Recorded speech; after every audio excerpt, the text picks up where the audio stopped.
कल हमने क्या करा था बेटा, हमने क्या पढ़े थे, इफेक्ट्स के बारे में पढ़ा था, सही है। इफेक्ट्स में भी बेटा क्या पढ़ा था मैंने, दो टाइप के इफेक्ट्स बताए थे तुम्हें, एक परमानेंट वाले और एक क्या बताए थे, टेम्परेरी वाले बताए थे। परमानेंट में क्या बताया था, अब देखना शुरू कर लो।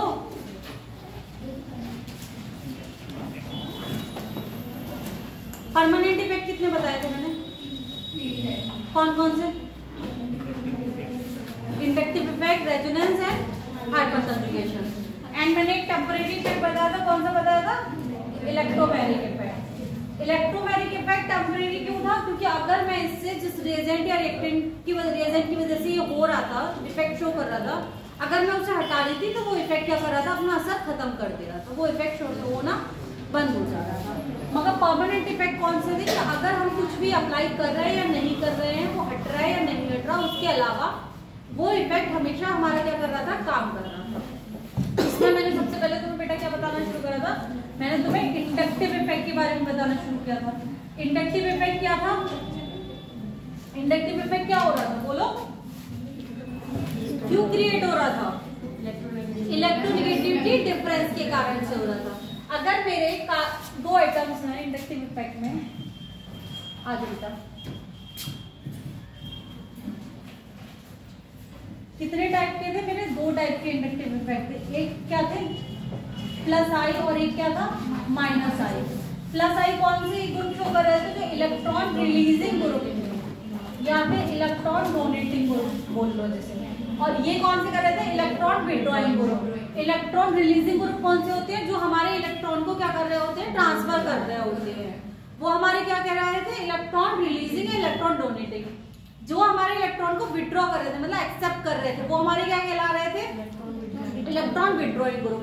अगर मेरी कार्बन की वैलेंसी, यहाँ पे कोई एक्स एटम लगा हुआ था, सॉरी वैलेंसी कह लो, electronegativity of carbon is greater than X है, तो कौन सा इफेक्ट शो हो रहा था,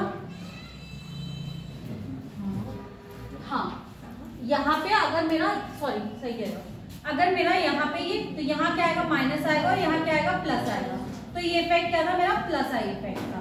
अगर मेरी electronegativity of carbon is less than electronegativity of x, तो क्या था मेरा माइनस, मतलब अगर ये इसे आराम से दे पाएगा तो मेरा प्लस आई इफेक्ट हो रहा था, और ये ले पा रहा था तो क्या हो रहा था, माइनस आई इफेक्ट। इसीलिए जब हम प्लस आई इफेक्ट की सीरीज देख रहे थे तो हम कैसा वाला वो देख रहे थे,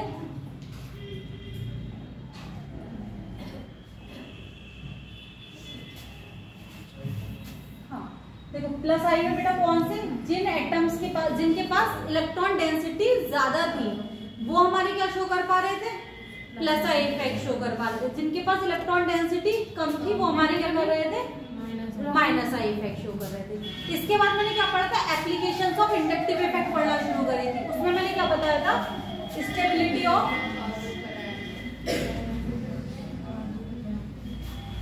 कार्बोकैटायन,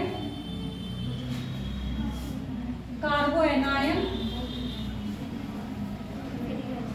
एंड फ्री रेडिकल।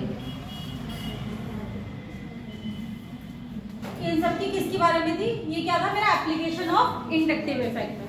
अगर मैं कार्बोकैटायन की बात करी थी तो कार्बोकैटायन क्या था, ये था, क्या था, एक इंटरमीडिएट था। इंटरमीडिएट क्या होता है, शॉर्ट लिविंग स्पीसीज होता है, जो हमारे किस में बनती है, रेट डिटरमाइनिंग स्टेप में बन रही है। अगर मैं कार्बोकैटायन की बात कर रही हूँ तो ये कितने इलेक्ट्रॉन स्पीसीज है, 6 इलेक्ट्रॉन स्पीसीज है। It means it is a electron deficient. Deficient का मतलब क्या हो गया, इलेक्ट्रॉन की कमी है इसके पास। तो अगर मैं इसकी स्टेबिलिटी को देखूंगी, किसी चीज के पास कमी है तो वो स्टेबल कब होगी, जब उसे देने वाले ग्रुप जुड़े हुए होंगे। इट मींस इलेक्ट्रॉन, कार्बोकैटायन की इलेक्ट्रॉन जो तुम्हारी क्या होगी, स्टेबिलिटी डायरेक्टली प्रोपोर्शनल टू किसकी होगी, प्लस आई की होगी, और इनवर्सली प्रोपोर्शनल टू किसकी होगी, माइनस आई। सेम अगर मैं कार्बोएनायन की बात करूंगी, कार्बोएनायन का मतलब क्या हो गया, इसका ऑक्टेट कंप्लीट है।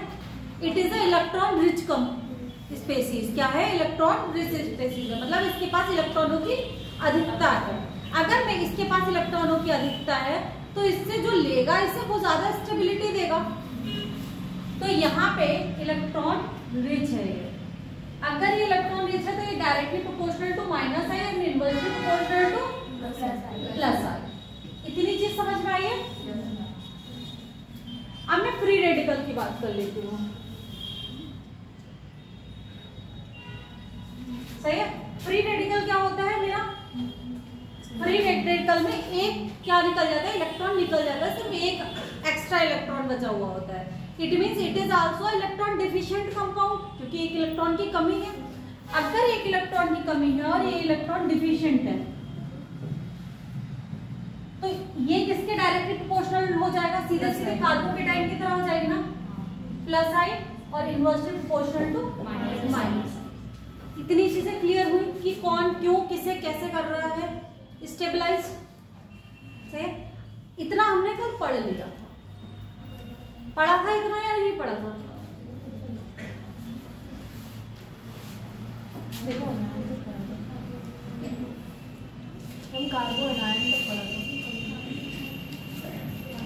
मैं वही बता रही हूँ। हम एग्जाम्पल सबकी कर ले रहे हैं, प्रॉपर्टीज हमें पता चल गई है, तो हम एक एक करके अपने क्वेश्चंस कर लेंगे, हमें समझ में आ जाएगी फ्री रेडिकल के लिए कैसे निकालना है, एनायन के लिए और कैटायन के लिए। एक ये बना हुआ है, एक फ्री रेडिकल यहाँ ये पॉजिटिव है,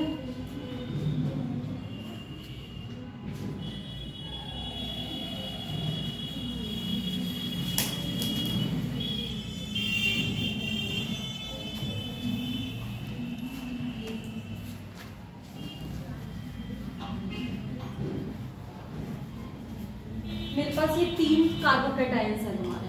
अगर मैं तुमसे इनके स्टेबिलिटी ऑर्डर पूछूं, ये ए है, ये बी है और ये सी है, तो बताओ बेटा किसका स्टेबिलिटी ऑर्डर ज्यादा होगा?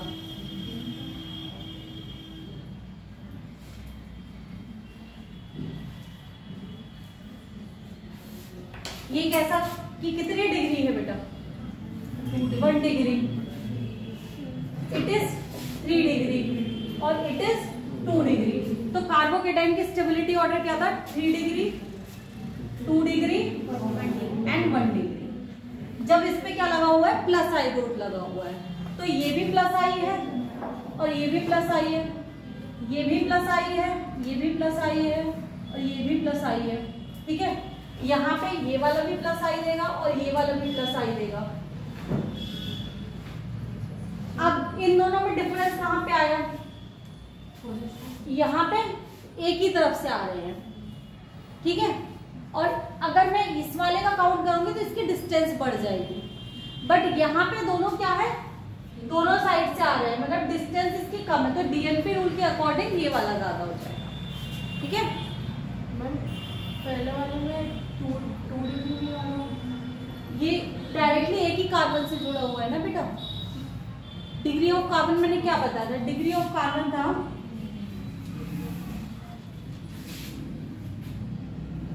डिग्री ऑफ कार्बन क्या था? Directly attached carbon.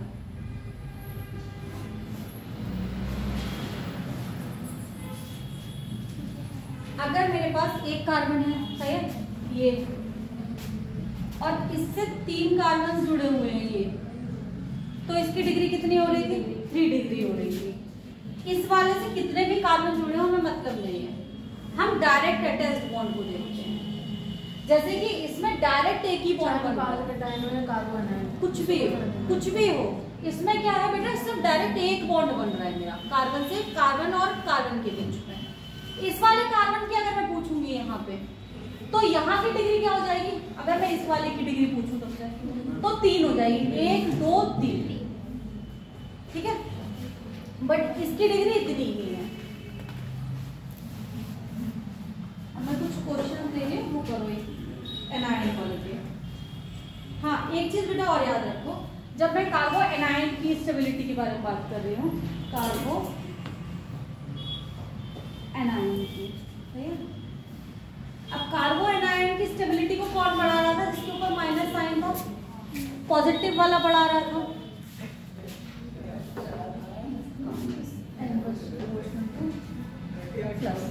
यही तो था। हाँ जी, आ जाओगे ना? हाँ हाँ, ये था। हम क्या देख रहे थे? माइनस साइन की स्टेबिलिटी को देख रहे थे कार्बो एनायन में। कार्बो एनायन ये है।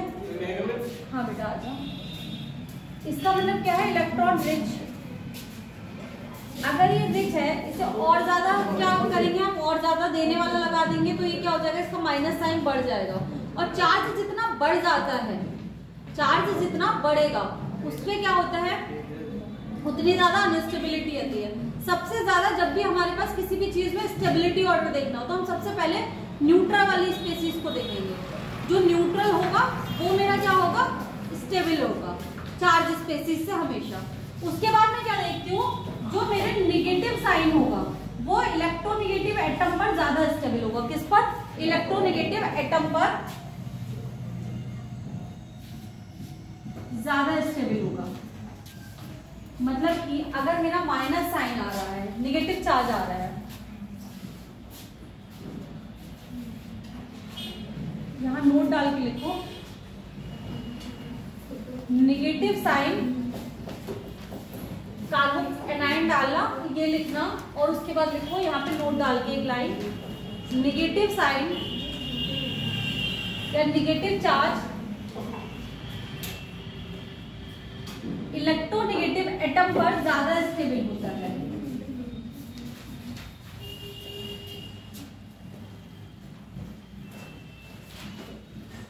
सही। और पॉजिटिव चार्ज क्या होगा बेटा, इलेक्ट्रोनेगेटिव एटम पर कैसा होगा, कम स्टेबल होगा।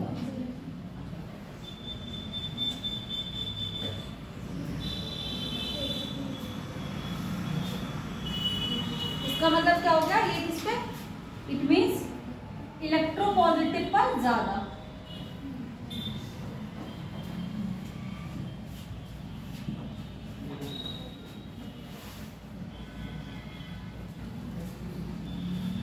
हो गया।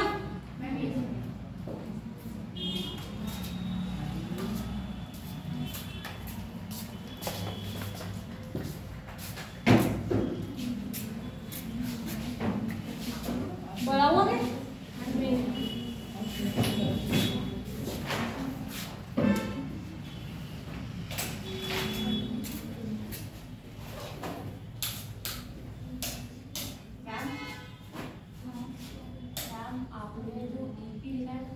Electropositive atom.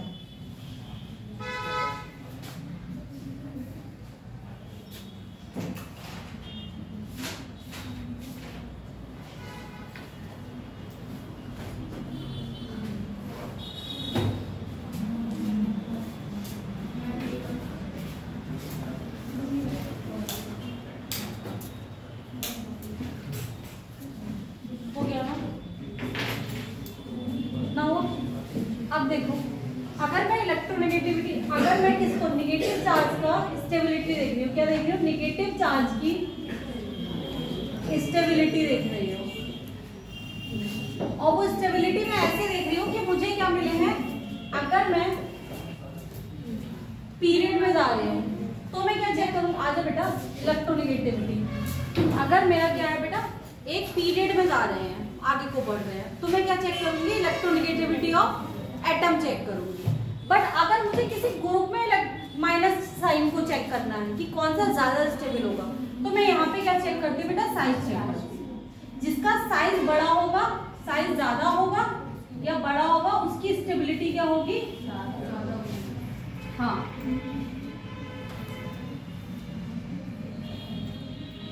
और यहाँ अगर ऐसे ऐसे बढ़ रहे हैं तो क्या, जिसकी इलेक्ट्रोनेगेटिविटी ज्यादा उसकी स्टेबिलिटी ज्यादा।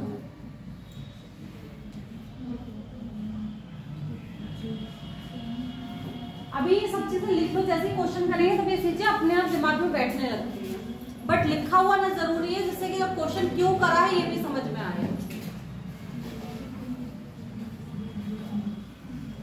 जैसे कि इसके साथ एग्जाम्पल लिखना, अगर मेरे पास F minus Cl minus Br minus और I माइनस दिया हुआ है और मुझसे स्टेबिलिटी ऑर्डर पूछा जाएगा, जबकि इलेक्ट्रोनेगेटिविटी किसकी ज्यादा है, फ्लोरीन की ज्यादा है, मगर हमारी स्टेबिलिटी कहाँ ज्यादा होगी, यहाँ ज्यादा।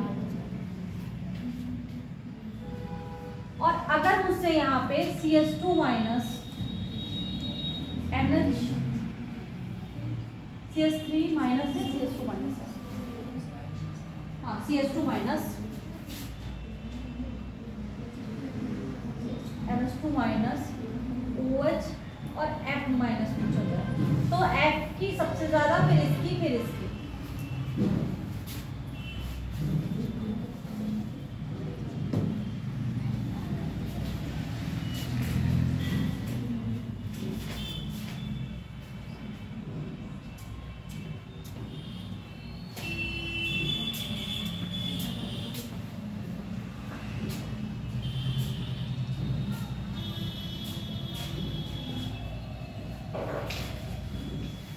तो अगर ग्रुप में पूछा गया तो हम लोग क्या चेक करेंगे?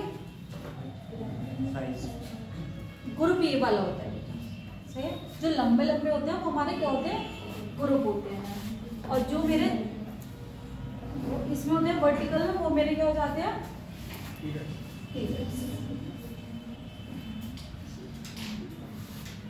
अब देखो, अगर मैं तुमसे पूछ रही हूँ CH3 CH2 O minus, CH3 CH2 NH, CH3 CH2, बताओ। मैं ABCD करके लिखूँ है ना, मुझे इनके ऑप्शंस बता देना।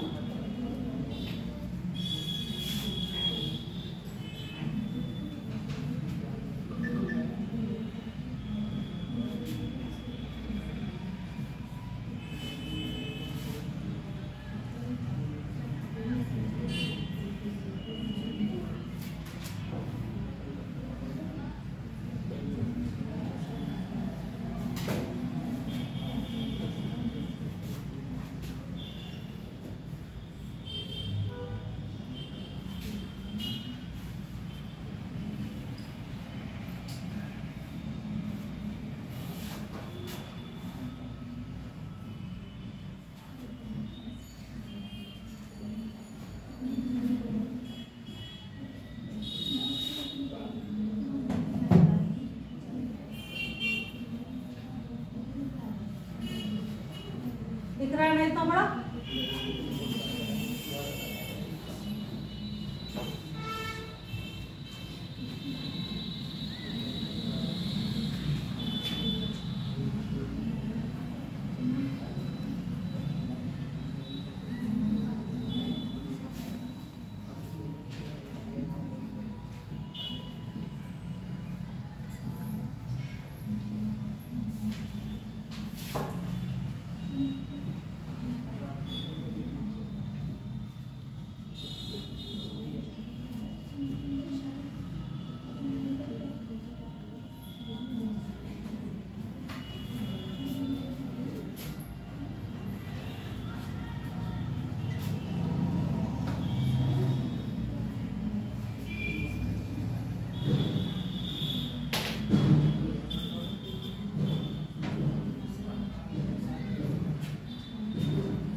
करो बेटा ये क्वेश्चन।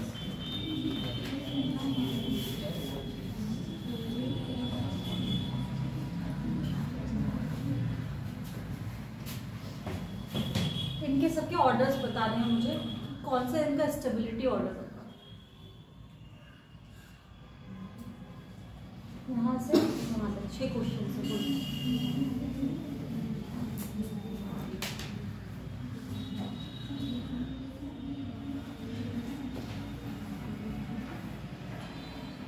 लिख गए सबके क्वेश्चंस?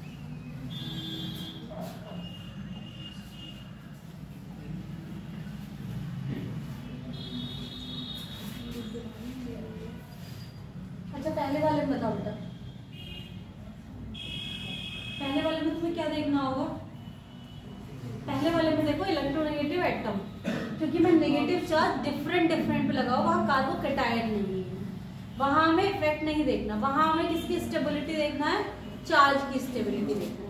तो जितने इलेक्ट्रोनेगेटिव एटम पे लगा होगा, क्योंकि ये सब किसके हैं, एक ही पीरियड के हैं, ठीक है, तो जितना ज्यादा मेरा क्या हो जाएगा इलेक्ट्रोनेगेटिविटी, उतनी ज्यादा stability.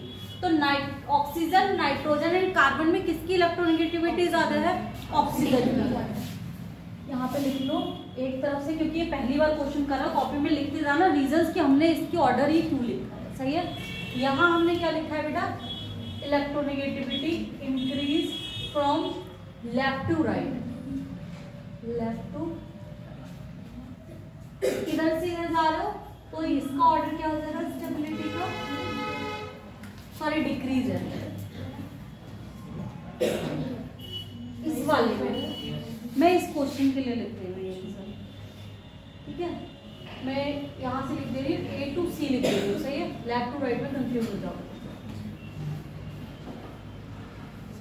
Electronegativity decrease A to C, अब सही है, अब तो याद रहेगा ना कि A से C की तरफ जाने पे मेरी क्या हो रही है, इलेक्ट्रोनेगेटिविटी डिक्रीज हो रही है, इसीलिए stability of negative charge decreases.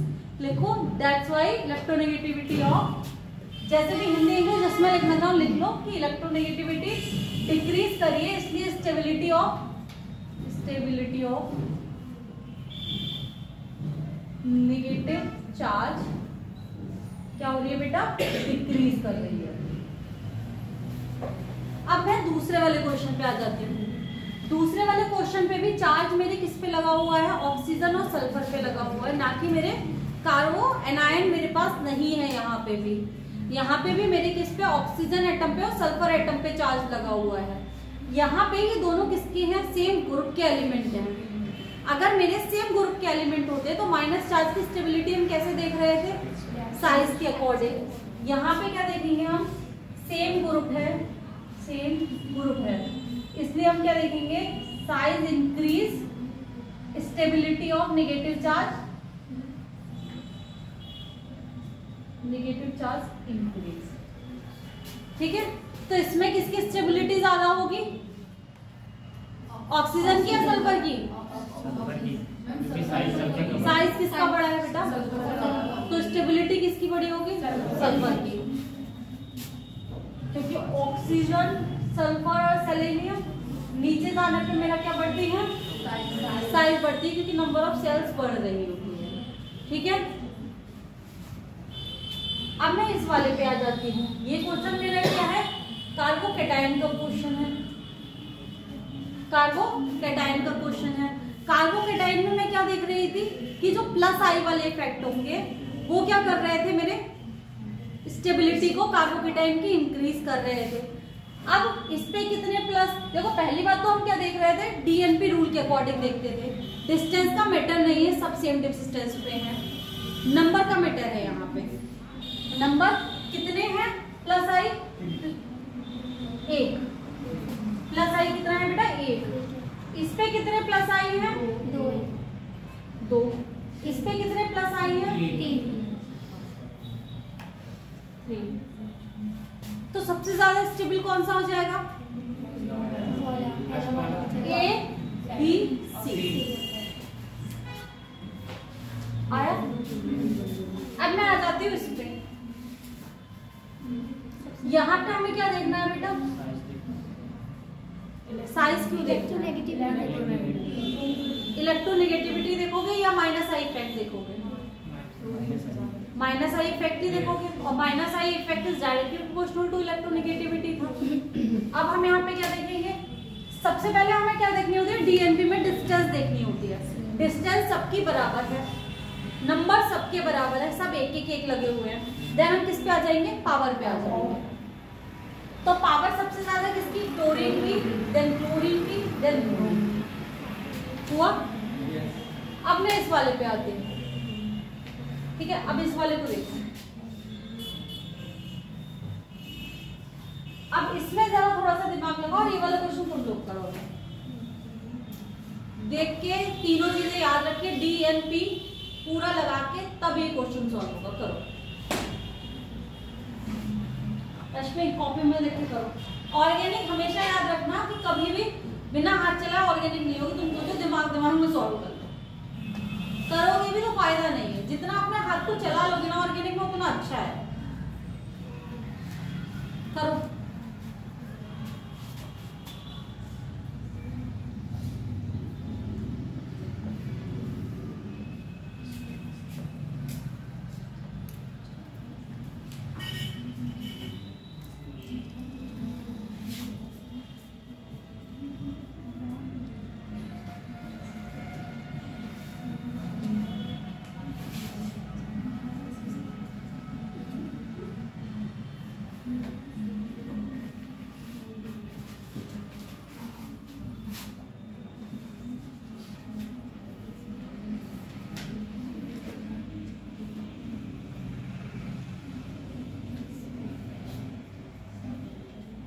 लगाओ बेटा।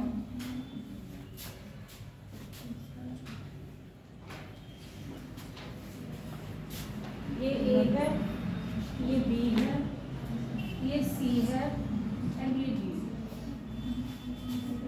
तो सबसे कम सी, देन डी, देन ए, देन बी। यही आ रहा है सबका आंसर या नहीं आ रहा? यस आ रहा है नहीं आ रहा है? किसी को समस्या तो नहीं हुई इसमें?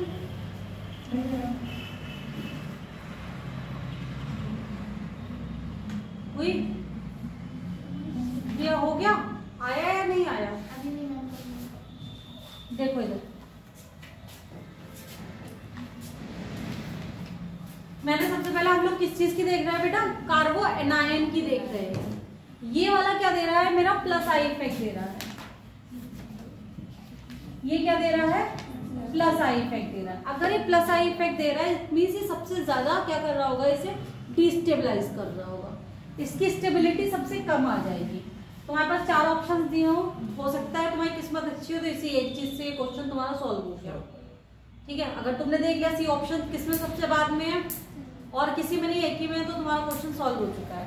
अब अगर मैं पूरा अभी सॉल्व कर रही हूँ तो उस पर आते हैं। अब मैं देखूंगी, क्या देखूंगी? डिस्टेंस देखूंगी। डिस्टेंस सब में बराबर पे लगे हुए हैं मेरे। फिर मैं नंबर्स पे आ जाऊंगी।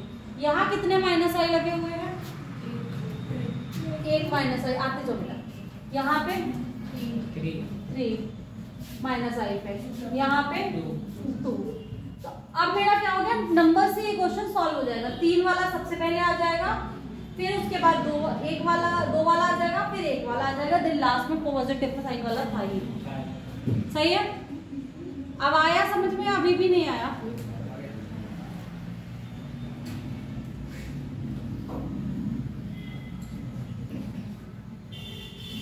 तुम लोग हमेशा कॉपी क्यों लिखते रहते हो? कॉपी लिख के कोई भला नहीं हो। कॉपी लिखने के लिए भी ये सभी लिखते हैं ना, मैं टाइम देती हूँ। प्रिया बेटा बोर्ड की तरफ भी देखना।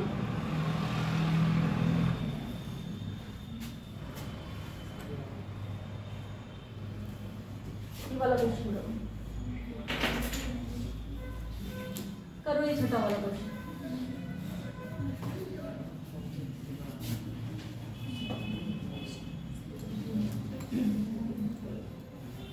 करो। ये ठीक है?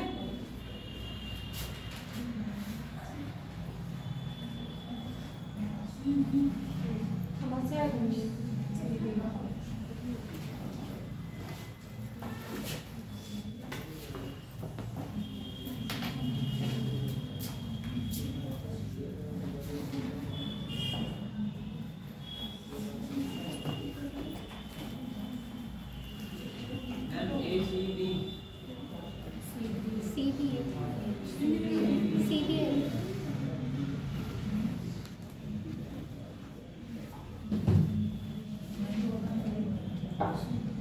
क्या आया?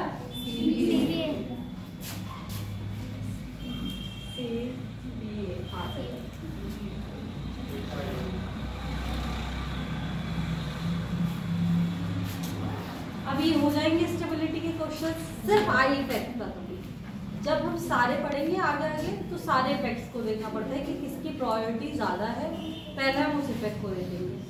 जब तक हम आई इफेक्ट पढ़ रहे हैं तब तक तुम्हारी कार्बोकेटायन एनायन की स्टेबिलिटी इससे सॉल्व हो जाएगी।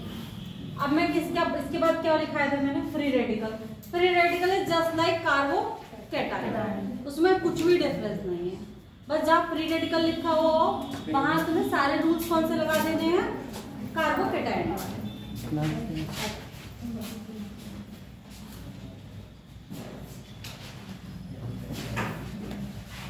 अच्छा एक क्वेश्चन और करो।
स्टेबिलिटी ऑर्डर बताओ।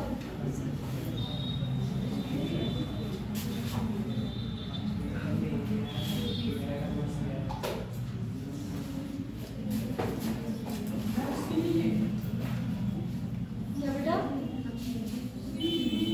हाँ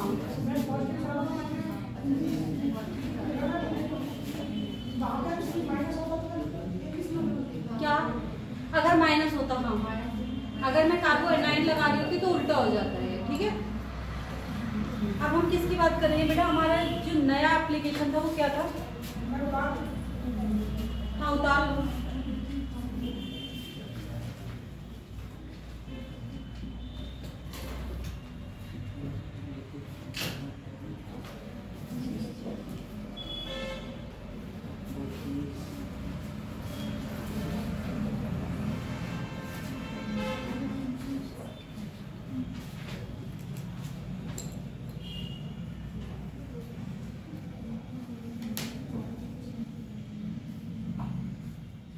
एसिड्स क्या होते हैं,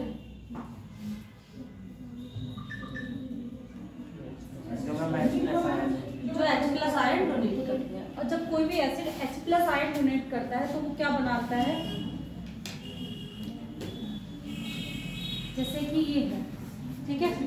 इसने क्या किया, अपना एक H+ क्या किया बेटा, दे दिया। तो जो ये बचता है ये क्या कहलाता है, कॉन्जुगेट बेस। ये क्या कहलाता है, कॉन्जुगेट बेस। हाँ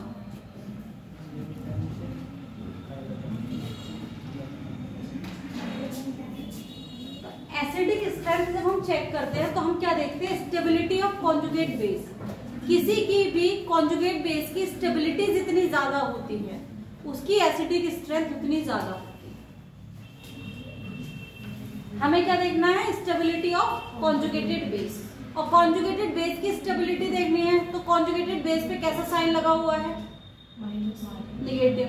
नेगेटिव साइन वाले की स्टेबिलिटी कौन बढ़ा रहा था, अगर मैं कार्बोकेटाइन पे नेगेटिव साइन वाला देख रही थी तो माइनस आई ले रहा था ना। अगर ये माइनस लगाओ it means electron rich species है, तो इसको जो कम करने वाले ग्रुप होंगे वही तो स्टेबिलिटी देगा। तो सबसे पहले हम क्या देख रहे हैं, एसिडिक स्ट्रेंथ में। Acidic strength is directly proportional to stability of conjugated base, सही है। और कॉन्जुगेटेड बेस की stability directly proportional to minus I और inversely proportional to plus I.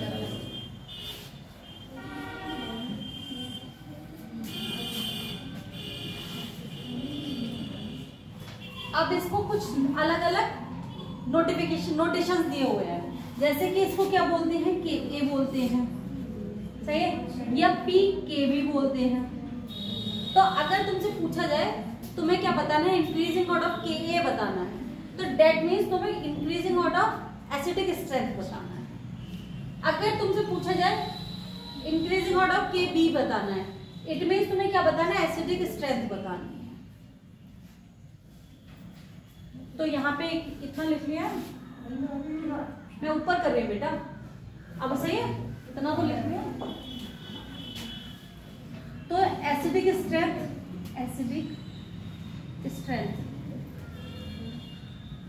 Directly proportional to किसकी होती है, Ka की होती है, and inversely proportional to pKa की होती है। अगर उसने pKa बोला है तुमसे, क्या बोला है, pKa, तो तुम एसिडिक स्ट्रेंथ का उल्टा ऑर्डर लिखो। ध्यान रखना, यहाँ बहुत कंफ्यूजन होता है। अगर उसने pKb बोला है तो directly proportional,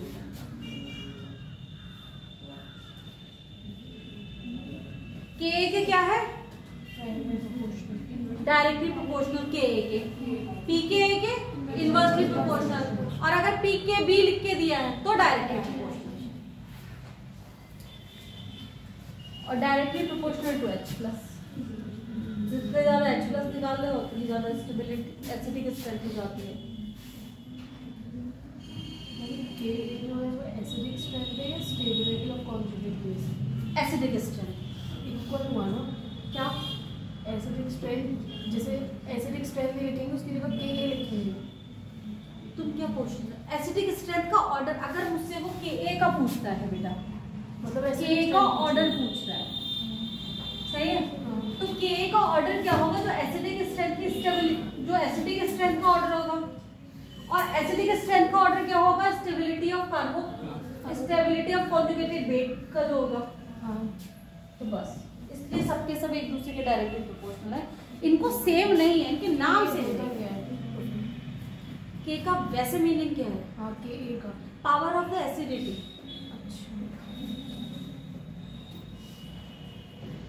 strength of the acidity, बस। अब जैसे कि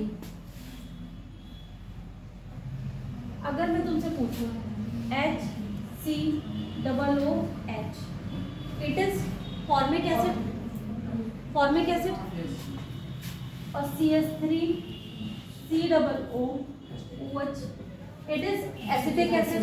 अब मैं तुमसे इसमें पूछूं एसिडिक स्ट्रेंथ किसकी ज्यादा है, फॉर्मिक एसिड की ज्यादा है, कैसे पता चला,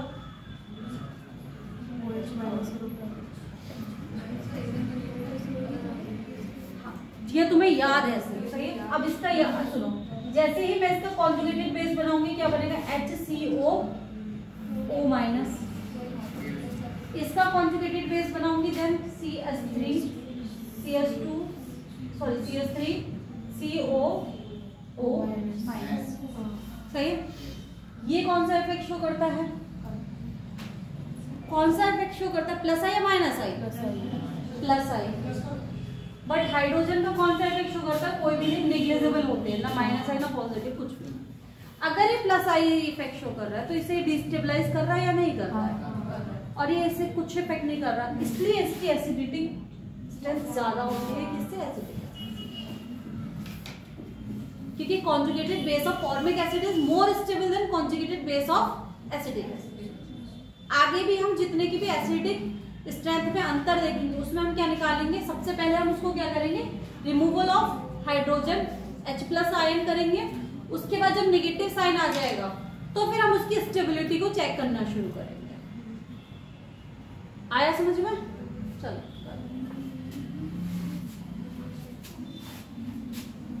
कुछ क्वेश्चंस लिख रही हूँ, उनमें लिखना।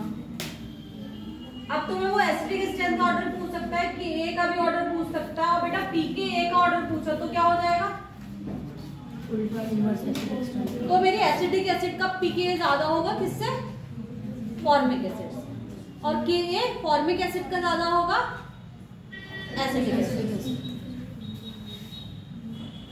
क्वेश्चन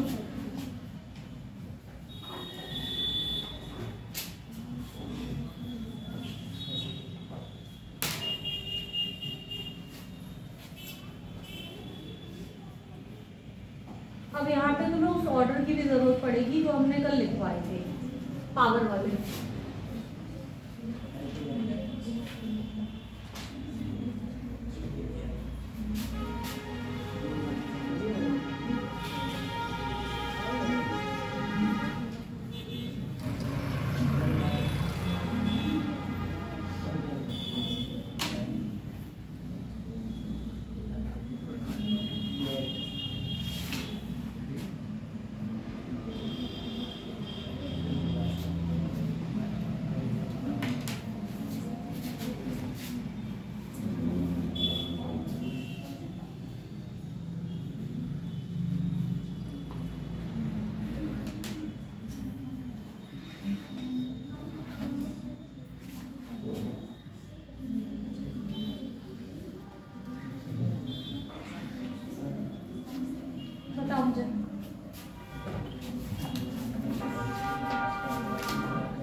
पहले वाले में क्या होगा? पहले वाले में प्लस आई किसका ज्यादा था? CD3 का, CT3 का, CH3 का। सबके सब लगा दो प्लस आई इफेक्ट ही रहे थे। ये ज्यादा किसका था? CT3 का सबसे ज्यादा प्लस आई था। देखो घुमा की कॉपी सही। CT3 का क्या था? प्लस आई ज्यादा था, तो प्लस आई इफेक्ट किसका ज्यादा है? CT3 का, देन CD3, देन CH3। अगर मैं प्लस आई इफेक्ट के अकॉर्डिंग इसे देखूं तो ये तो डिस्टेबलाइज करेगा ना, तो जिसका जितना ज्यादा प्लस आई उतना कम एसिडिक स्ट्रेंथ, क्योंकि बाकी एसिड तो सेम ही है ना, ये सिर्फ इफेक्ट किसका पड़ेगा? इसका, इसका, इसका। तो सबसे ज्यादा एसिडिक स्ट्रेंथ इसकी, देन इसकी। ठीक है। अब दूसरा वाले क्वेश्चन पे आओ। सेकंड वाले क्वेश्चन में कहां पे अंतर है? अब हम इसे देखेंगे DNP रूल से। सही है, DNP रूल से देखा हुआ है ये। यहाँ डिस्टेंस कितने के बाद? 1 2 3 कार्बन के बाद, 1 2 के बाद, और ये पहले ही कार्बन पे है। ठीक है, तो सबसे ज्यादा इफेक्ट किसका लगेगा? इसका भी माइनस आई लगता है, यहाँ माइनस आई और यहाँ माइनस आई। तो जितना ज्यादा माइनस आई उतनी ज्यादा एसिडिक स्ट्रेंथ। तो पहला, ठीक है, आया। अब इसके बाद वाला बताओ बेटा, ये वाला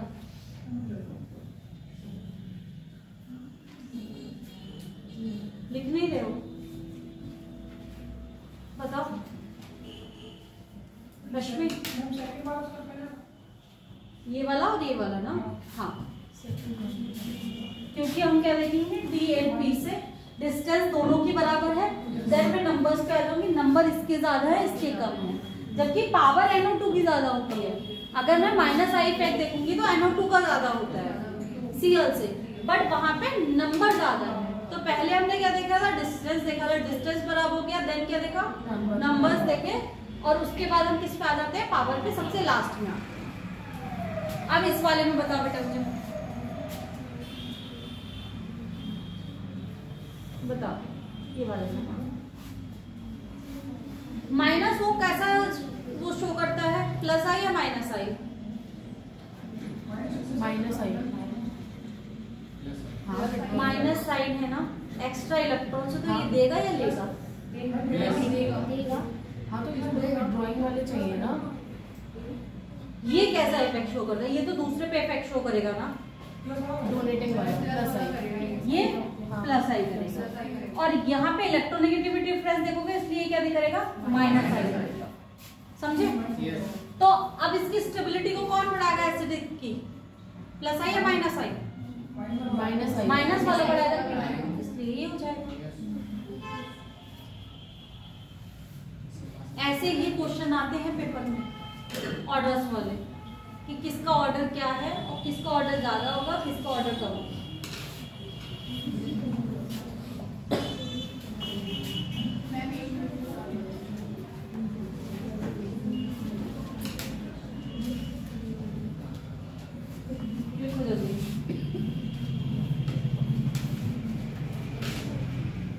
जल्दी कर लो, कम से कम रेजोनेंस तो कर ले स्टार्ट।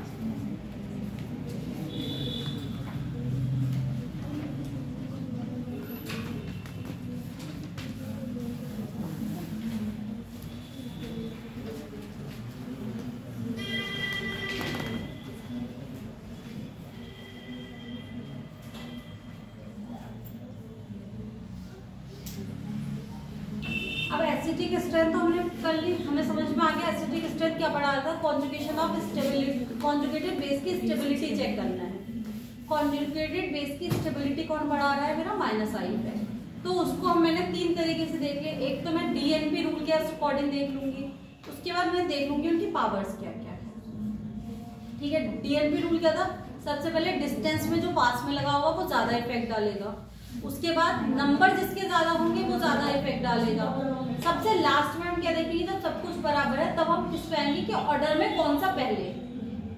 ठीक है, प्लस वाले जिस पे लगे होंगे, प्लस आई इफेक्ट वाले, वो क्या कर रहे हैं? स्ट्रेंथ को कम कर रहे हैं। अगर मुझसे ए पूछा जाएगा तो मुझे क्या लिखना है? एसिडिक स्ट्रेंथ का सेम ऑर्डर लिखना है। अगर मुझसे पी के ए पूछा जाएगा तो एसिडिक स्ट्रेंथ का क्या पूछना है बेटा? रिवर्स ऑर्डर लिखना है। सही है, के बी पूछा जाएगा तो एसिडिक स्ट्रेंथ का ऑर्डर लिखना है। अगर मुझसे H प्लस का ऑर्डर पूछा जाएगा तो क्या पूछा जाएगा? कि A का डायरेक्ट वाला में लिखना है। अब डालो बेसिक स्ट्रेंथ।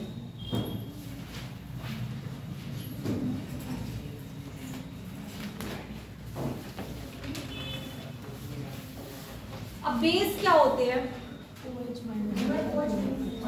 ये नहीं, दो है ना। एक क्या होता है? लोन पेयर एक्सेप्टर, एक पेयर लोन पेयर डोनर, ये वाली भी होती है। तो जो आसानी से अपने लोन पेयर्स को डोनेट कर देते हैं वो हमारे बेस कहलाते हैं, क्षार। अगर मैं NH3 की बात कर रही हूँ और इस पे H प्लस जोड़ा तो जितनी आसानी से इस पे क्या करेगा? इसको इलेक्ट्रॉन दे देगा अपने, उतनी आसानी से क्या बना लेगा मेरा?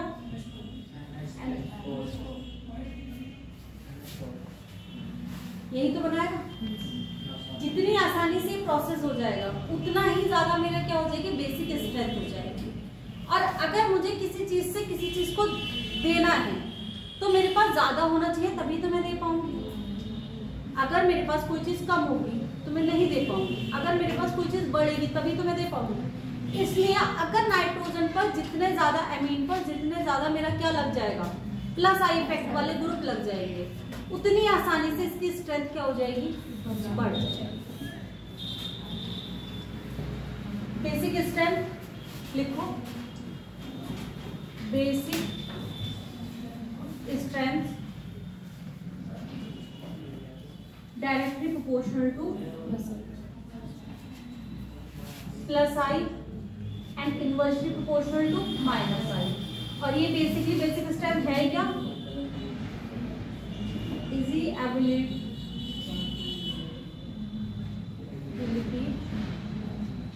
ऑफ लोन पे। जितनी आसानी से लोन पे डोनेशन कर देगा वो क्या कहलाएगी? मेरी बेसिक स्ट्रेंथ कहलाएगी। और यहीं पे अगर मैं बेसिक स्ट्रेंथ लिखूं, directly proportional to Kb, inversely proportional to pKb and directly proportional to pH. PH जितनी ज्यादा, बेसिक स्ट्रेंथ उतनी ज्यादा।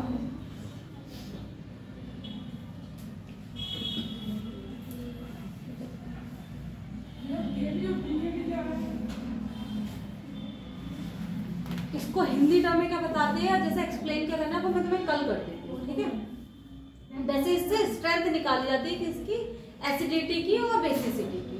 बट परफेक्ट टर्म पीके भी क्या है वो मैं तुम्हें कल अच्छे से एक्सप्लेन करता हूँ।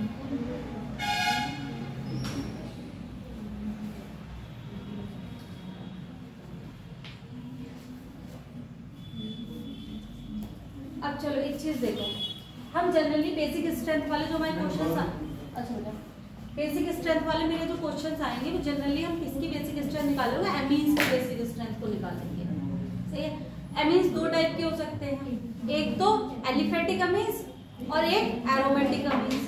तो हमारे एलिफेटिक अमीन्स की जो स्ट्रेंथ होती है वो सबसे ज्यादा होती है, उसके ज्यादा बाद आएगी अमोनिया की, और उसके बाद सबसे लास्ट में आएगी किसकी, एरोमेटिक अमीन्स की। तो जब भी क्वेश्चन आएगा तो सबसे पहले तो ये चेक कर लो कि उसमें एरोमेटिक ही है सब या कोई एलिफेटिक भी है। अगर कोई एलिफेटिक है जो वो primary secondary tertiary whatever it is, सबसे ज्यादा किसकी आएगी मेरी, एलिफेटिक। अगर अमोनिया है तो फिर उसकी आएगी, और फिर अगर अमोनिया नहीं है, सबके सब एरोमेटिक अमीन्स दिए हुए हैं हमें, लाइक एनिलीन वाले ग्रुप के साथ जो भी ग्रुप्स लगे हो, तो फिर हम उनमें क्या देखते हैं, ऑर्डर्स देखते हैं या हमारी प्रोबेबिलिटीज को चेक करते हैं। सबसे पहले क्या चेक करना है कि एलिफेटिक अमीन है या नहीं है। एलिफेटिक अमीन्स कौन सी है, जो ओपन चेन वाली है एक तरीके से, ठीक है। एरोमेटिक कौन सी थी, जो एरोमेटिक रिंग में मतलब बेंजीन के साथ एनिलीन वगैरह जो लगी हुई है, वो मेरी किस में आ जाती है, एरोमेटिक में आ जाती है।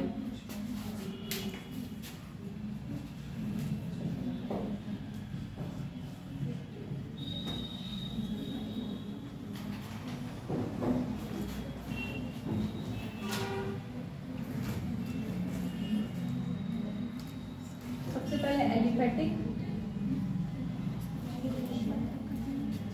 देन अमोनिया, देन क्या आ जाएगा मेरा, एरोमेटिक।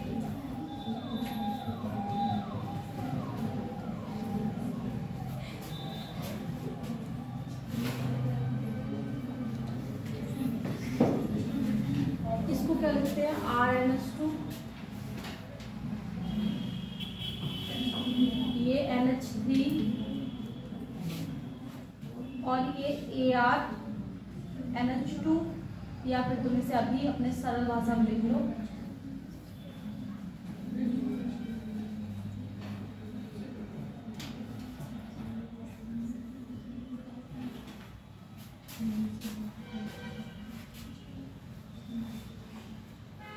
ये मेरी क्या है, एलिफेटिक वाली है, ये मेरी अमोनिया है, और ये मेरी क्या है, एरोमेटिक। बेसिक स्ट्रेंथ अगर मैं इसमें लिखूंगी तो बेसिक स्ट्रेंथ अगर मैं इधर से इधर को जाऊंगी, जब इस साइड से इस साइड को जाऊंगी तो बेसिक स्ट्रेंथ क्या करेगी मेरी,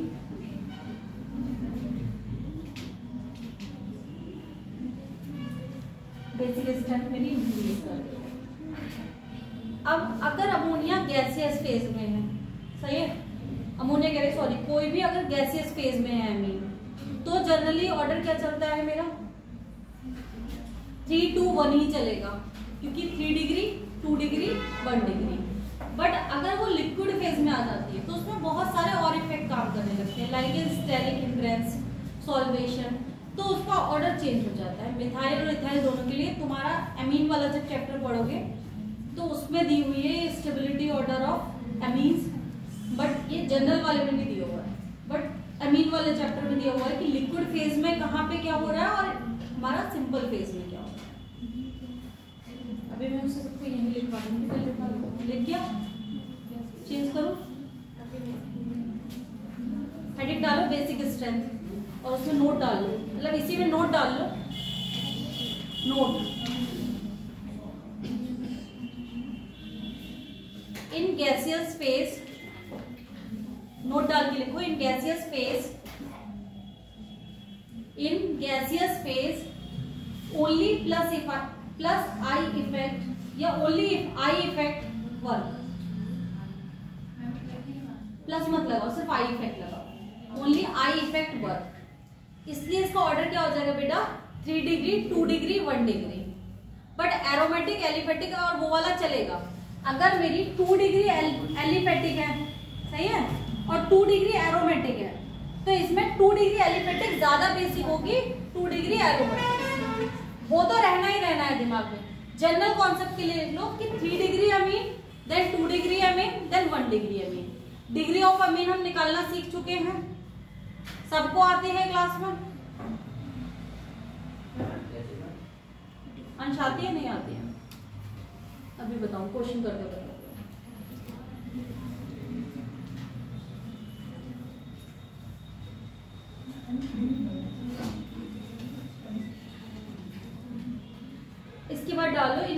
phase,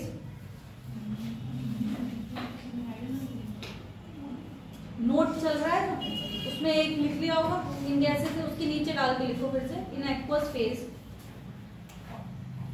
I effect, solvation energy and steric hindrance work.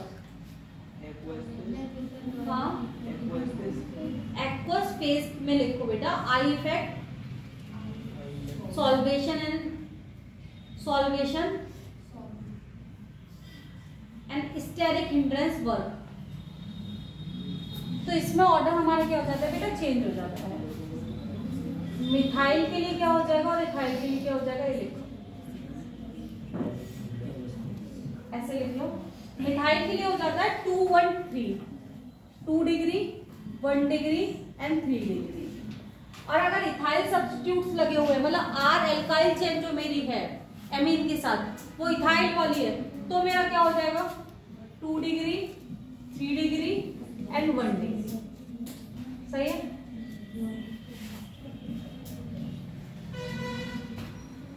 इसका मतलब है CH3 का होल कॉइल NH अगर है, उसके बाद क्या हो जाएगा CH3 NH2 और यहाँ CH3 का होल कॉइल, और इसके बाद अगर आ जाता है तो ये क्या हो जाएगा C2H5 का होल थ्राइस NH, C2H5 का होल थ्राइस N और C2H5 NH2। हाँ सही है। कहाँ पे बेटा, लास्ट। हाँ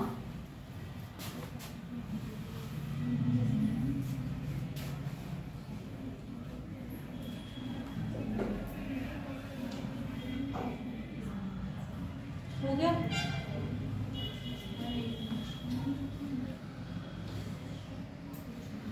इतना लिख लिया। अब एक बार डिग्री ऑफ अर्निंग निकालना सीख लो, जिसकी भी वो क्लास छूटी हो, देख लो एक बार फिर से। मैं सबकी एक बार में बता रही हूँ और एक बार में देख लो, सही है। कार्बन से लेके पूरा अमीन तक। कार्बन की डिग्री क्या थी बेटा, जितने डायरेक्टली अटैच्ड कार्बन होंगे वो उसकी डिग्री है। अगर मैंने एक ये बनाया, ठीक है, एक बॉन्ड लाइन स्ट्रक्चर मैंने बना लिया इसमें, अगर मैं तुमसे इस वाले कार्बन की डिग्री पूछती हूँ, ठीक है, अगर इस वाले कार्बन की डिग्री पूछ रही हो तो कितने कार्बन इससे डायरेक्टली अटैच्ड है, 1 2 3, तो इसकी डिग्री कितनी होगी, 3 डिग्री होगी। अगर मैं इस वाले कार्बन की डिग्री पूछती हूँ तो इससे डायरेक्ट अटैच कार्बन कितने हैं, 1 और 2, तो इसकी डिग्री क्या हो गई, 2 हो गई। अगर मैं इस पे तुम्हारा पूछती हूँ इस वाले की, एक ही कार्बन है तो ये 1 डिग्री कार्बन हो गया। ये क्या कहलाई मेरी डिग्री ऑफ कार्बन। अगर मैं हाइड्रोजन या हेलोजन की बात करती हूँ, ये जितने डिग्री कार्बन से लगे हुए होते हैं वो उसकी डिग्री होती है। अगर मैं यहाँ वाले हाइड्रोजन की डिग्री तुमसे पूछूं तो ये इसकी डिग्री कितनी हो जाएगी, 2 डिग्री हाइड्रोजन हो जाएगा। और यहीं पे अगर मैं एक्स लगा दूं सेम, तो उसकी हेलोजन की डिग्री भी क्या हो जाएगी, 2 डिग्री हो जाएगी, क्योंकि ये कैसे कार्बन से लगे हुए हैं, 2 डिग्री कार्बन से। इस वाले हाइड्रोजन की डिग्री या हेलोजन की डिग्री कितना होगी, 3 होगी ना, 3 डिग्री हो जाएगी। सेम अगर मैं बात आ जाती हूँ किस पे, एमीन्स पे। अगर मैं किस पे आगे, एमीन्स पे आगे, तो एमीन्स क्या होती है बेटा, जितने नंबर ऑफ कार्बन से अटैच होती है। अगर मैं ये 2 कार्बन से अटैच है तो इसकी डिग्री कितनी हो जाएगी, और अगर इस टाइम ये कितने कार्बन से अटैच होगा, 1 से, तो ये कैसा है, 1 डिग्री। अगर मेरा ये क्या हो गया, ये कैसा हो जाएगा, 2 डिग्री। और अगर यहाँ तीनों कार्बन ही है तो ये क्या हो गया, अमोनिया कितने डिग्री है,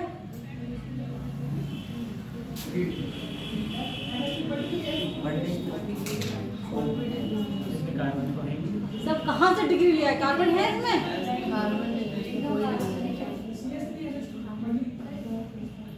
9 to 11 वैलेंसी पूरी है ना, सबकी वैलेंसी पूरी है। चलो बेसिक स्ट्रेंथ की कुछ क्वेश्चंस कर लो। सही है, समझ में आया? बेसिक स्ट्रेंथ बड़ा कौन रहा है, कौन बढ़ा रहा है बेसिक स्ट्रेंथ को? प्लस आई वाले, प्लस आई वाले ना। क्यों बढ़ा रहे हैं?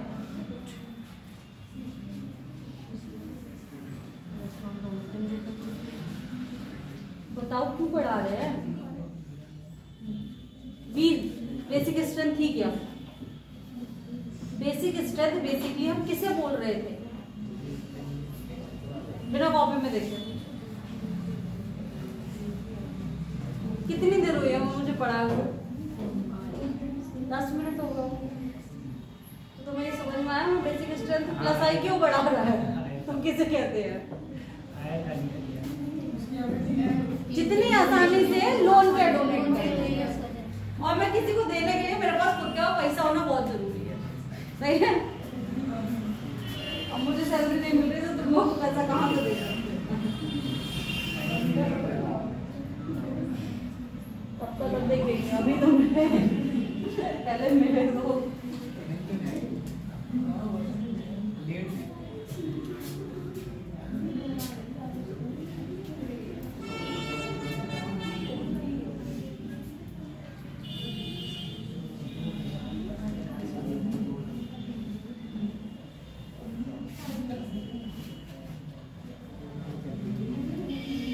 बताओ किसकी ज्यादा होगी किसकी कम होगी?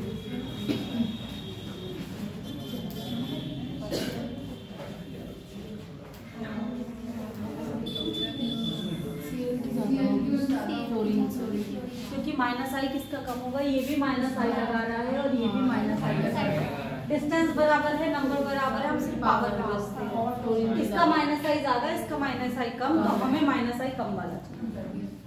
ठीक है?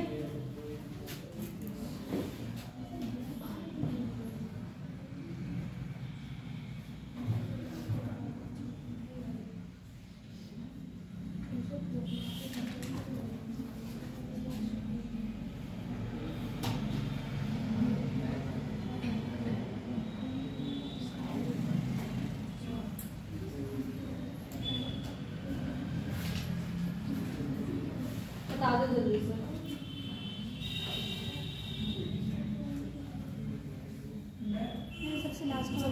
सबसे लास्ट वाले की ज्यादा।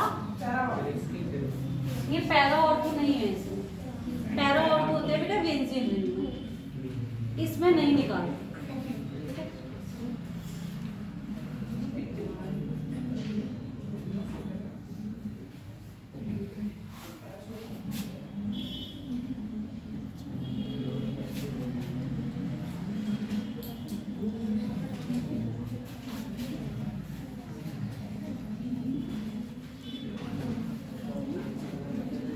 बताओ जल्दी से।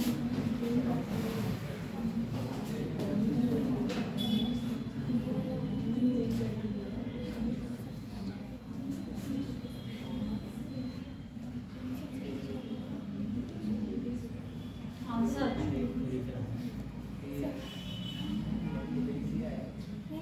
सी वाला है। सी वाला ज्यादा आएगा तुम्हारे हिसाब से। It is sp3, it is sp2 and it is sp3। Minus I इसका ज्यादा होगा या इसका ज्यादा होगा बेटा? इलेक्ट्रोनेगेटिविटी किसकी ज्यादा है? सॉरी sp सॉरी अब तो सही है। अब माइनस आई किसका ज्यादा होगा? जिसकी इलेक्ट्रोनेगेटिविटी ज्यादा, ये ज्यादा माइनस आई इसका मतलब ये ज्यादा आसानी से दे देगा।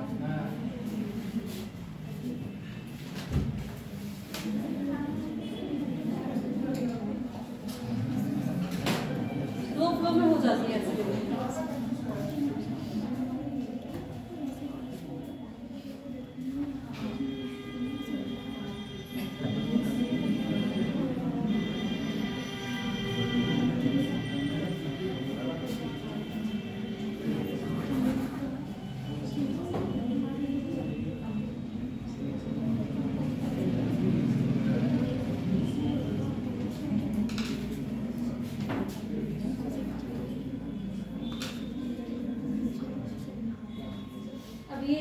में इंडक्टिव इफेक्ट वाले क्वेश्चन आएंगे जो बेसिक स्ट्रेंथ के आए, एसिडिक स्ट्रेंथ के कर लोगे आराम से।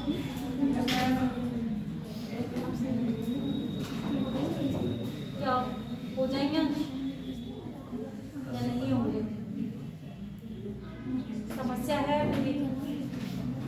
वो तो बोल सकते हो, कोई दंड नहीं मिल रहा है। कल कि कौन सा इफेक्ट हमारा पहला इफेक्ट हो चुका है बेटा, खत्म। अब हम किस पे आएंगे? इससे हम पहले भी वाकिफ हो चुके हैं थोड़ा सा। रेजोनेंस तो पता है ना क्या होता है? क्या होता है? पाई बॉन्ड्स का, पाई इलेक्ट्रॉन्स का क्या होता है? डीलोकलाइजेशन है। बॉन्ड्स हो या इलेक्ट्रॉन्स हो या फिर हमारे चार्जेस हो, वो हमारा क्या था? रेजोनेंस क्या था? रेजोनेंस स्ट्रक्चर्स की जरूरत क्यों पड़ रही थी हमें? भाई रेजोनेंस की फिनोमेना की जरूरत क्यों पड़ी? क्योंकि हमारा कभी कभी ऐसा होता था एक स्ट्रक्चर सारी क्वालिटीज को नहीं डिस्क्राइब कर पा रहा था, इसलिए हम किसकी जरूरत पड़ी? हमें रेजोनेटिक स्ट्रक्चर्स की जरूरत पड़ी। अलग अलग स्ट्रक्चर हमारे अलग अलग प्रॉपर्टीज को क्या कर रहे थे? क्या ये रियल फिनोमेना थी या हाइपोथेटिकल फिनोमेना थी? हाइपोथेटिकल फिनोमेना थी। सबसे ज्यादा स्टेबिलिटी किसकी होती है? हाइब्रिड और रेजोनेटिक स्ट्रक्चर में जो फाइनल हमारा कौन सा स्ट्रक्चर कहलाता है उसको क्या बोलते हैं? हाइब्रिड स्ट्रक्चर जो हमारा कहलाता है उसकी स्टेबिलिटी हमारी क्या होती है? सबसे ज्यादा। बाकी हमने स्टेबिलिटी ऑफ रेजोनेटिक स्ट्रक्चर्स में और क्या पढ़ा था? जिसमें नंबर ऑफ पाई बॉन्ड्स ज्यादा होंगे। सही है? कैसे निकाल रहे थे हम? हमने ये केमिकल बॉन्डिंग में पढ़ा था ना प्रॉपर। क्या क्या पॉइंट्स थे? सबसे पहले हम क्या देख रहे थे कि जो हमारा ऐसा होगा जो न्यूट्रल होगा, जिसमें चार्ज नहीं होगा, वो ज्यादा स्टेबल होगा। उसके बाद मैंने क्या देखा था? उसके बाद मैंने देखा था कि जिसमें नंबर ऑफ पाई बॉन्ड्स ज्यादा होंगे। उसके बाद मैंने क्या देखा था? जिसमें अलग अलग चार्जेस पास पास में होंगे, और जिसमें लाइक चार्जेस कहाँ पे होंगे? दूर दूर पे होंगे। Negative charge more electronegative atom पे होगा, positive charge more electropositive atoms पे होगा। ये सब चीजें हम फाइनल देख के क्या बता रहे थे कि हमारा सबसे ज्यादा स्टेबलाइज रेजोनेटिंग स्ट्रक्चर कौन सा है। सही है? इतनी चीजें हम वहीं पढ़ चुके हैं। यहाँ पे हम क्या देख रहे हैं? हम एप्लीकेशंस के बारे में देख रहे हैं कि हमारे रेजोनेटिक स्ट्रक्चर्स में कहाँ से, मतलब रेजोनेंस जो हम कर रहे हैं उसके थ्रू कौन सा इफेक्ट हमारे उसको बढ़ा रहा है स्टेबिलिटी को, और कौन स्टेबिलिटी को कम कर रहा है। अब देखो रेजोनेंस वो क्या रहा था बेसिकली? CH3CO, और यहाँ पे क्या है? यहाँ पे मेरे पास क्या है बेटा? एक डबल बॉन्ड है, एक सिंगल बॉन्ड है, एक डबल बॉन्ड है, एक सिंगल बॉन्ड है, देन क्या है? Negative charge. अब ये कैसे रेजोनेंस करा था? यहाँ से। और हमेशा याद रखना रेजोनेंस एक ही डायरेक्शन में होगा पूरा। ये नहीं है कि किसी भी बॉन्ड को मैंने इधर से घुमा दिया और किसी भी बॉन्ड को मैंने इधर से घुमा दिया। जब मैं रेजोनेंस या डीलोकलाइजेशन ऑफ द बॉन्ड्स करने शुरू करूंगी, इलेक्ट्रॉन्स करने शुरू करूंगी, तो ऑलवेज एक ही चेन में, डिफरेंट चेंजेस में क्या नहीं होगा। ऐसा नहीं है कि इस बॉन्ड को इधर से घुमा के दिखाऊं, इस बॉन्ड को इधर से घुमा के दिखाऊं। ये कहाँ पे होगा? अगर मेरे पास यहाँ पे एक डबल बॉन्ड है, एक कार्बन है, एक सिंगल बॉन्ड है, और देन इस वाले कार्बन पे मेरा फ्री रेडिकल है, ठीक है? तो मैं यहाँ पे क्या करूंगी? पहले मैं इस वाले बॉन्ड को तोड़ूंगी, होमोलेटिक बॉन्ड फिजन करूंगी। इस बॉन्ड का क्या है? Homolytic bond fission. Homolytic bond fission में एक क्या आ जाएगा? फ्री रेडिकल इधर आ जाएगा, एक फ्री रेडिकल यहाँ आ जाएगा, और एक फ्री रेडिकल यहाँ पे है। ये दोनों आपस में मिलकर क्या बना लेंगे? न्यू बॉन्ड का फॉर्मेशन कर लेंगे, और मेरे पास क्या बचेगा? और ये दोनों आपस में कैसे हो जाएंगे? Resonating structure.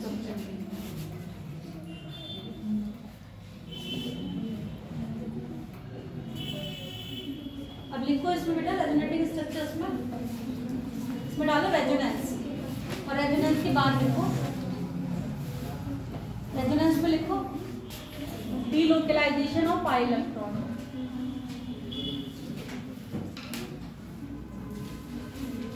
Delocalisation of pi electron. Pi electron and lone pair are convertible, मतलब पाई इलेक्ट्रॉन्स और लोन पेयर्स को क्या करा जा सकता है? कन्वर्ट करा जा सकता है। किसमें? Bonds.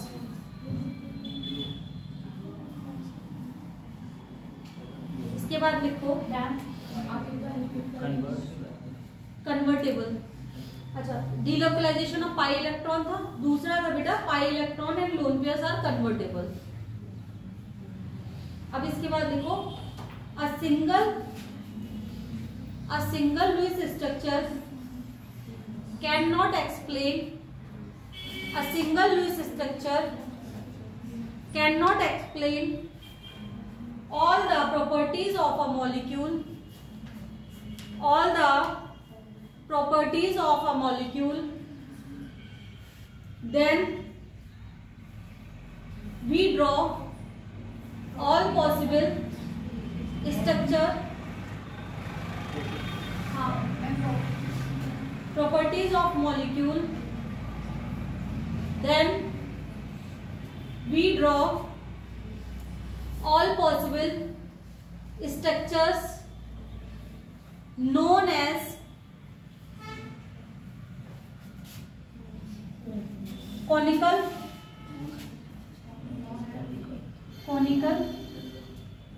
structures.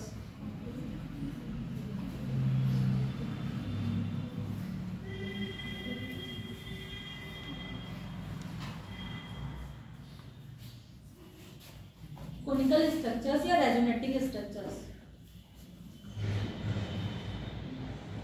Also draw the stable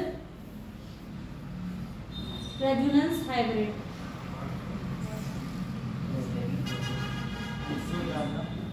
क्या बोला मैंने, कहाँ से बोला है? Conical structure and also the stable resonance hybrid structure. फिर से बोलूं पूरा एक बार। A single Lewis structure can not explain all the properties of molecule, then we draw all possible structure known as canonical structures या फिर resonating structure and also draw, कहाँ पे रह गया अंश? प्रॉपर्टीज के बाद properties of molecule, then we draw all possible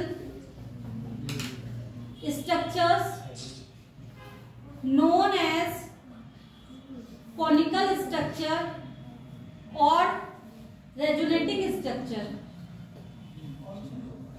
and also draw the stable resonance hybrid. अब देखो दो तरीके के रेजोनेंस होते हैं, एक क्या होता है इक्विवेलेंस रेजोनेंस और एक होता है non equivalence resonance. Equivalent resonance में क्या आएगा, यहाँ पे समझो ये रेजोनेंस है, यहाँ क्या है इक्विवेलेंट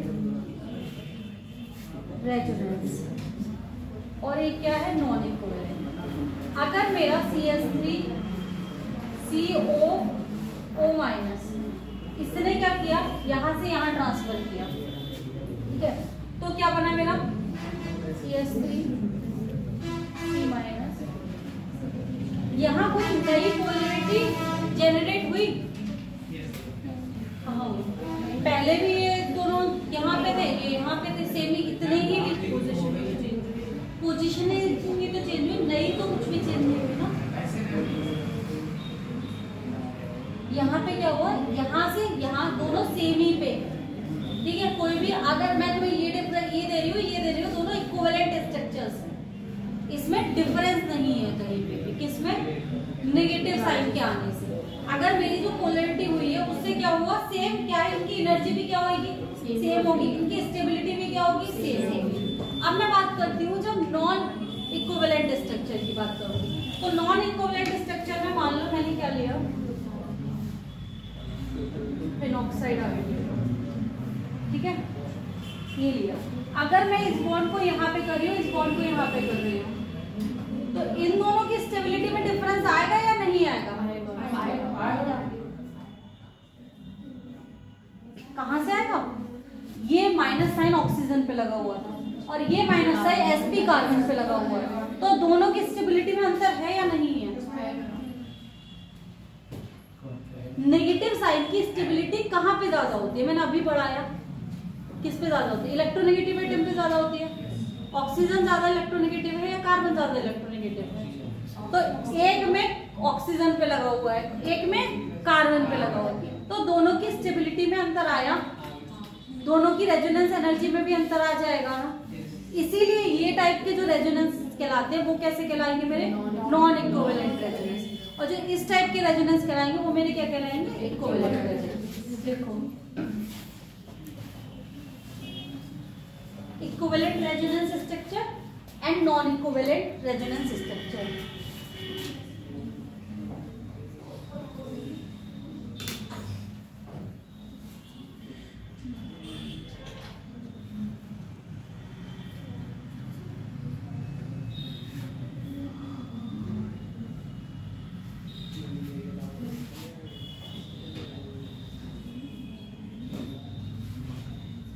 इसमें लिख देना बेटा same energy and same stability. Equivalent वाले में लिख लो same energy and same stability, और नॉन इक्विवेलेंट वाले में लिख लो different energy and different stability.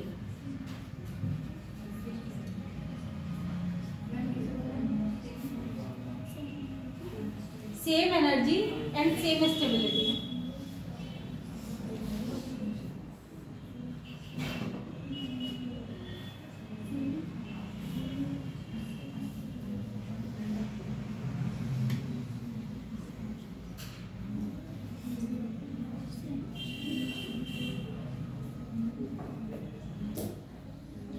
Examples भी लिख लेना।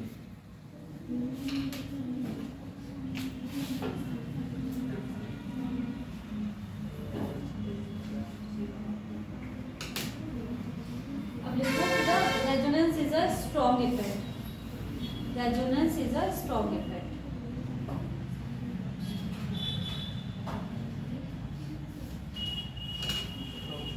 Effect it is distance independent. It is distance independent, मतलब इसमें फर्क नहीं पड़ेगा वो 1 नंबर पे लगा हुआ है, 2 नंबर पे लगा हुआ है, 3 नंबर पे लगा हुआ है। इसमें इफेक्ट किसका पड़ेगा बेटा? किसकी पावर ज्यादा है और किसके नंबर ज्यादा है।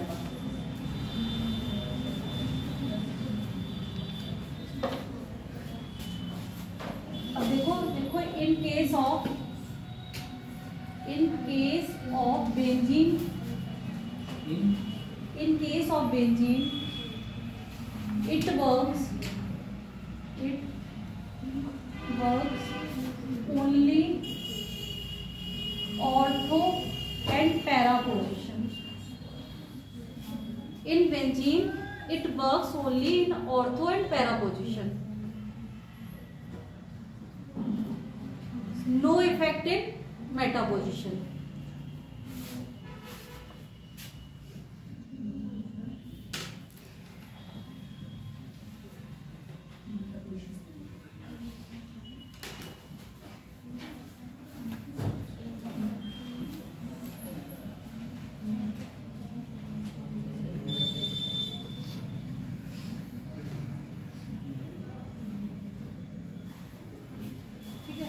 अब एक चीज देखो, पहले बेंजीन में ऑर्थो पैरा मेटा क्या है। एक मेरी बेंजीन रिंग बनी हुई है और इसमें कोई भी एक ग्रुप जुड़ गया, ठीक है। हम ऑर्थो पैरा मेटा को किसी के रेस्पेक्ट में देखते हैं। अगर मेरे पास कोई ग्रुप नहीं लगा हुआ है तो वो ऑर्थो पैरा मेटा फिर नहीं होगा। अब इसके रेस्पेक्ट में बात करूंगी तो जो इसकी ये वाली पोजीशन होगी दैट इज ऑर्थो पोजीशन। क्या है? ऑर्थो। ये वाली पोजीशन मेटा पोजीशन और ये वाली पोजीशन पैरा पोजीशन। जब भी कोई भी रेजोनेंस का ग्रुप यहाँ जुड़ेगा, चाहे वो प्लस एम वाला जुड़े या प्लस माइनस एम वाला, माइनस वाला, से रेजोनेंस भी 2 टाइप का आएगा जिसको एक मीजोमेरिक इफेक्ट भी बोलेंगे। मीजोमेरिक, सही है। तो प्लस एम और माइनस एम या प्लस आर और माइनस आर, ठीक है। ये सब सेम ही बात है, दोनों सेम चीज है। अगर मेरे पास यहाँ पे कोई भी ग्रुप आता है जो प्लस एम वाला है या माइनस एम वाला है, वो काम किसके सिर्फ ऑर्थो पे और पैरा पे। अगर मेरे पास यहाँ पे कोई भी ग्रुप लगा हुआ है, लाइक देखो, अगर मुझसे यहाँ पे एसिडिक स्ट्रेंथ पूछी गई है इसकी, ये क्या है, बेंजोइक एसिड है, सही है। अब मैं ये ग्रुप लगा रही हूँ नाइट्रो ग्रुप यहाँ पे, सही है। अभी मैं सिर्फ समझाने के लिए बता रही हूँ, बाकी हम पूरी सीरीज लिखेंगे आगे। ये NO2 ग्रुप लगा रही हूँ मैं यहाँ पे, और एक NO2 ग्रुप लगा रही हूँ मैं यहाँ पे। NO2 ग्रुप -M इफेक्ट या -R इफेक्ट शो करता है। अब मुझे एसिडिक स्ट्रेंथ अगर देनी है तो माइनस वाले ग्रुप क्या करते हैं, इंक्रीज करते हैं, जैसे -I इंक्रीज करता है एसिडिक स्ट्रेंथ को, सेम माइनस वाले R और माइनस वाले M भी क्या करेंगे, इंक्रीज करेंगे। अब मैंने जब देखा तो मैं यहाँ पर क्या देखूंगी बेटा, अगर मैं डिस्टेंस के अकॉर्डिंग चल रही हूँ, ठीक है, तो डिस्टेंस सबसे पास में किसकी हो जाएगी, ये क्या क्या शो करेगा, एक तो -I शो करेगा ऑन डिस्टेंस के हिसाब से, ये भी क्या करेगा, -I शो करेगा, और ये भी क्या करेगा, -I शो करेगा। अगर मैं इसे -I के ऑर्डर से लिखती तो मेरा ग्रुप सबसे पहला क्या हो जाता है, सबसे ज्यादा इसकी, फिर इसकी, फिर इसकी।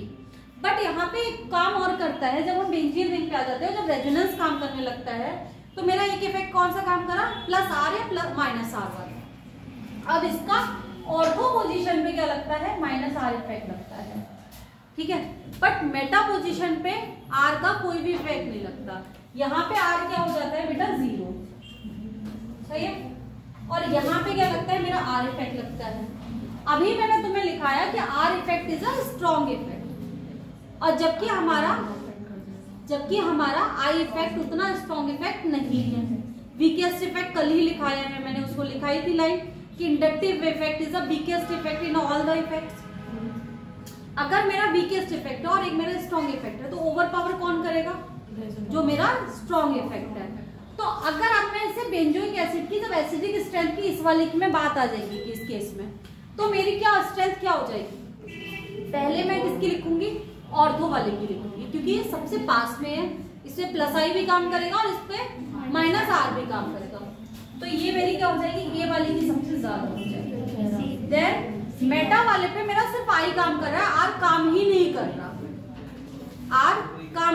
रहा, तो ये कहाँ जाएगा, मेरा सबसे लास्ट में जाएगा, तो बीच में क्या आ जाएगा, C वाला काम आ जाएगा।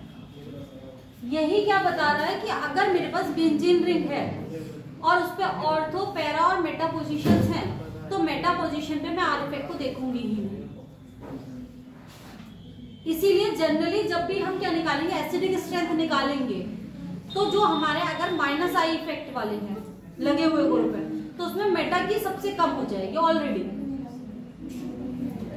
आया नहीं आया, आ गया। और अगर मैं इंडक्टिव इफेक्ट के हिसाब से अगर इसे सिर्फ देखती तो मेरे ये सारे देखे जा रहे थे, तो फिर मैं उस हिसाब से इसको, मगर इंडक्टिव इफेक्ट को ओवर पावर किसने किया, रेजोनेंस।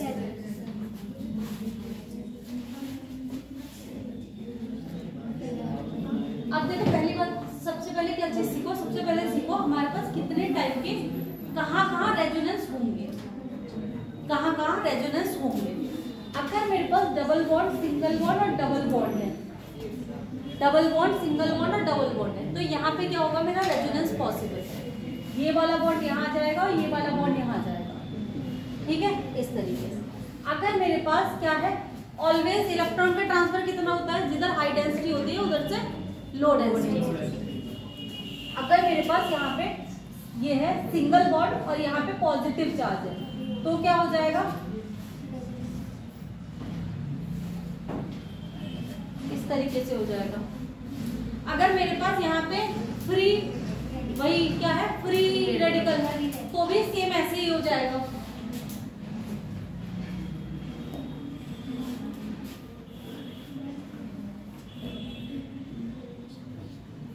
फ्री रेडिकल यहाँ पे आ जाएगा।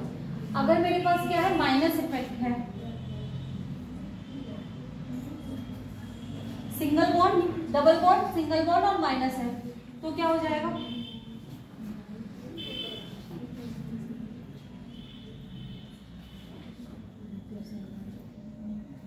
सेम। अगर मेरे पास लोन पेयर्स है,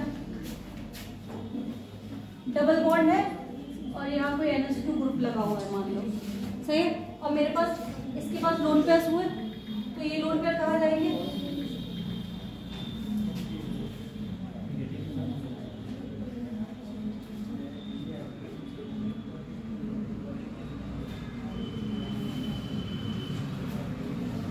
सही है।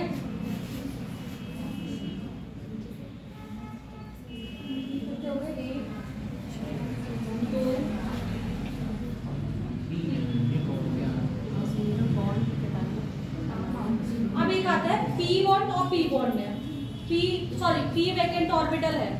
अगर मेरे पास क्या है, p वैकेंट ऑर्बिटल है, जैसे कि OH है और CH2 प्लस है, ये भी p ऑर्बिटल, ये भी वैकेंट p ऑर्बिटल।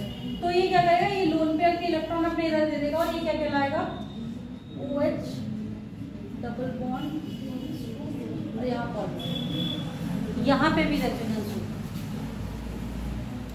ये क्या हुआ, इसके जो इलेक्ट्रॉन्स थे वो किस में चले गए, वैकेंट p ऑर्बिटल में चले गए, क्योंकि इलेक्ट्रॉन डिफिशिएंट है कार्बोकेटायन। इसके हाँ, इसका मतलब उसके पास p ऑर्बिटल कैसी है, वैकेंट है, तो उसमें चला गया। सेम क्या होता है, एक बैक बॉन्डिंग कहलाती है p और d वाली, यहाँ पे भी मेरी क्या होती है, रेजोनेंस परफॉर्म होता है। तो टोटल ये 6 टाइप है, इन्हें लिख लेना एक एक करके, और कल हम इसके क्वेश्चंस करेंगे प्रॉपर, सही है।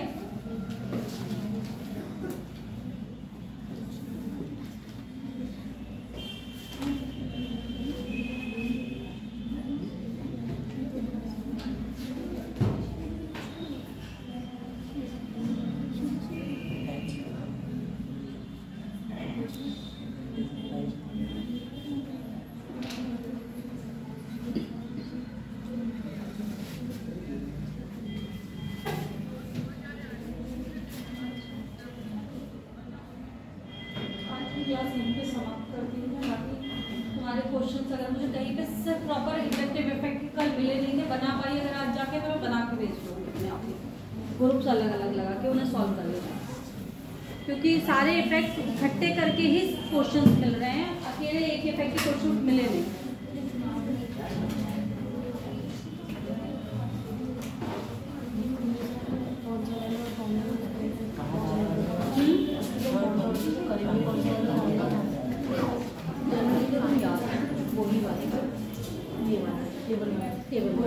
वो सब में हो जाए।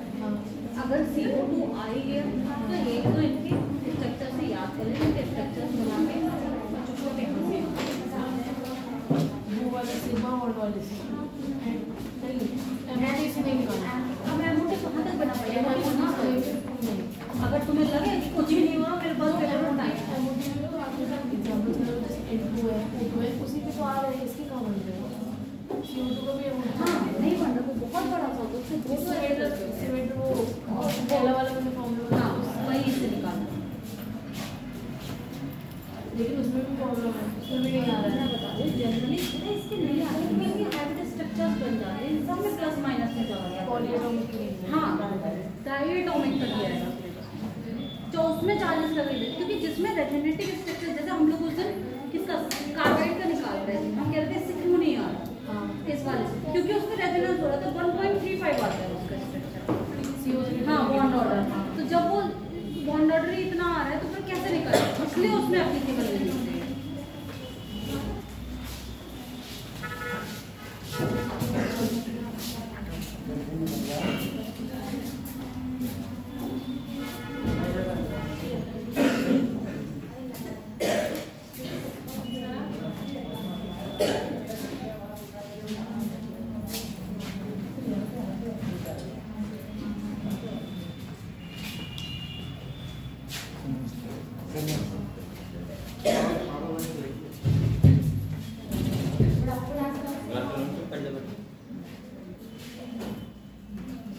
एक बार खड़े होकर अपना पड़ जाएगा